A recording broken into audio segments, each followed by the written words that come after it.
इसी बीच समान नागरिक संहिता पर all India Muslim personal law board ने कल रात एक अहम बैठक की। ये बैठक ऑनलाइन हुई है, जिसमें समान नागरिक संहिता का विरोध करने का फैसला किया गया। इस बैठक में फैसला लिया गया कि लॉ कमीशन के सामने यूसीसी पर वो अपना पक्ष रखेंगे और इसका विरोध दर्ज करेंगे।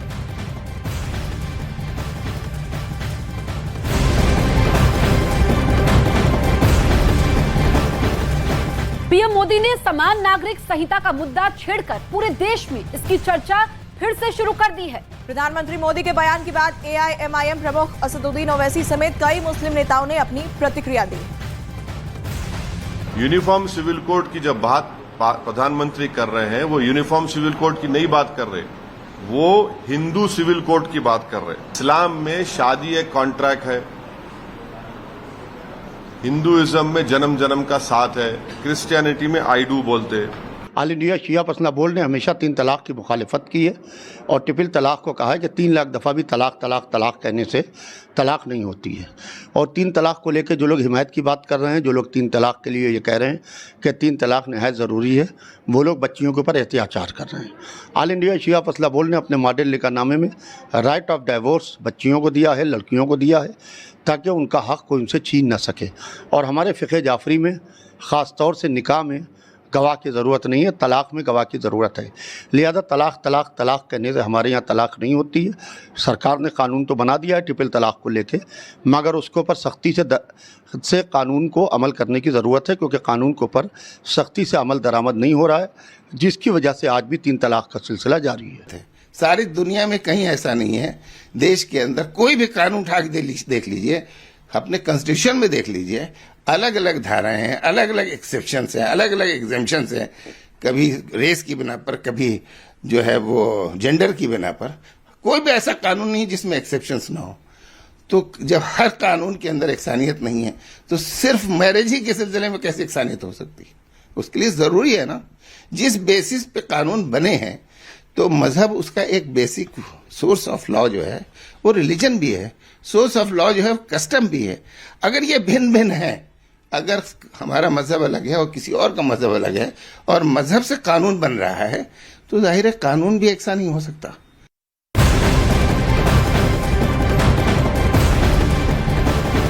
समान नागरिक संहिता पर प्रधानमंत्री नरेंद्र मोदी के रुख की आलोचना करने पर बीजेपी ने भी पलटवार किया है। सशक्त मोदी सरकार, सशक्त भारत, यही है फॉर्मूला। इसी को भारतीय जनता पार्टी के कार्यकर्ताओं को दायित्व लेके नीचे तक जाना पड़ेगा। कोड देश में आना चाहिए, देश की महिलाओं को जो स्थान मिलना चाहिए परिवारों में वो मिलना चाहिए, और कहीं ना कहीं यूनिफॉर्म सिविल कोड महिलाओं से जुड़ा हुआ सवाल है, और इसलिए यूनिफॉर्म सिविल कोड के लिए जो भारत सरकार से बन पाएगा वो करेगी। इसमें बांटने की क्या बात है? ये तो देश में जब ओबीसी की पहचान की गई थी, इवन मंडल आयोग में भी पहचान की गई थी, तो ऑक्यूपेशन के आधार पे और इनके आधार पे इनको चिन्हित करके वोट दिया ही है।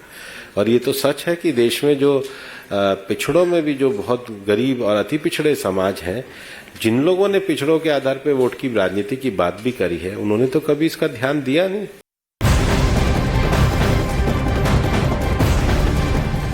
प्रधानमंत्री नरेंद्र मोदी के यूनिफॉर्म सिविल कोड के दिए गए बयान के बाद सियासत गर्मा गई है। कांग्रेस, समाजवादी पार्टी और आम आदमी पार्टी ने पीएम के बयान का विरोध किया है।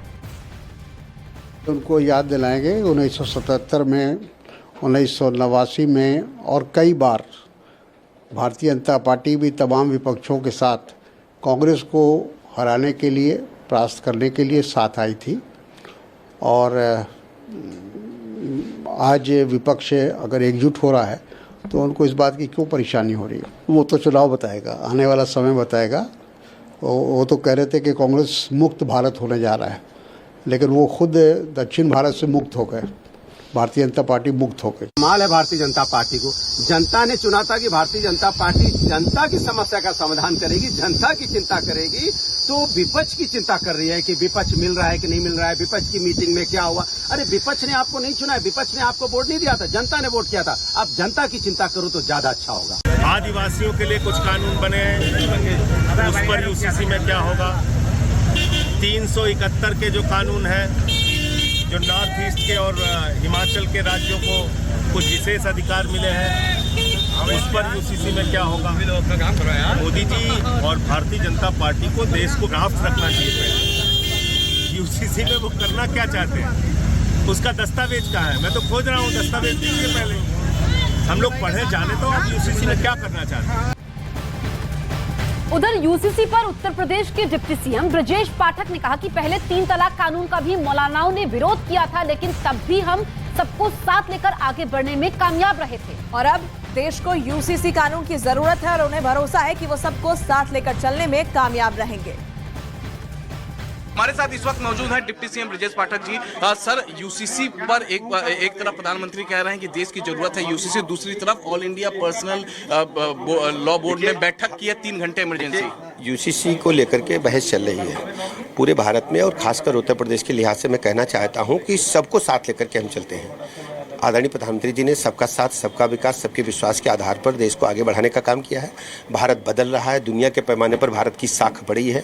भारत आर्थिक दृष्टि से आज हम 5वें नंबर पर हैं दुनिया में, और 2047 में जब आज़ादी की 100वीं वर्षगांठ हम मना रहे होंगे, हम तीसरे नंबर की ओर आगे बढ़ रहे हैं, और इसलिए सबके साथ एक समान व्यवहार आवश्यक है। लेकिन जिस तरीके से AIMPL विरोध कर रहा है और कह रहा है कि लॉ कमीशन के सामने, देखिए हर स्थिति में आप जानते हैं राम जन्मभूमि का कितना विरोध हुआ, आर्टिकल 370 का भी विरोध हुआ, इस प्रकार की कार्रवाइयाँ चलती रहती हैं। मुस्लिम बहनों की 3 तलाक के बारे में माननीय प्रधानमंत्री जी ने कहा है, मुस्लिम बहनों को जिस ढंग से न्याय दिलाने का काम हुआ, आदरणीय प्रधानमंत्री जी ने यह भी तो कहा है कि जो 100% मुस्लिम राष्ट्र हैं, इस्लामी राष्ट्र हैं, वहाँ पहले ही समाप्त हो चुका है, लेकिन भारत में मौलाना लोगों ने स्वीकार नहीं किया। हम सबको साथ लेकर के चलना चाहते हैं और सबको स्वीकार करते हैं।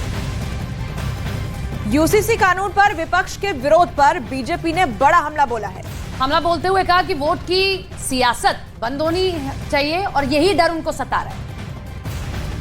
क्या वजह है इस विरोध का, जो तमाम लोग जो संगठन विरोध कर रहे हैं, ओवैसी लगातार विरोध कर रहे हैं, क्या वजह मानते हैं? कोई वजह नहीं, वजह मेन है कि इनकी सांप्रदायिक वोटों की ठेकेदारी समावेशी सुधार की हिस्सेदारी से ध्वस्त हो जाएगी, इन्हें मालूम है। तो इसलिए सांप्रदायिक वोटों की ठेकेदारी को समावेशी विकास की समावेशी सुधार की हिस्सेदारी से ध्वस्त न हो पाए, इसके लिए भय और भ्रम का माहौल पैदा कर रहे हैं।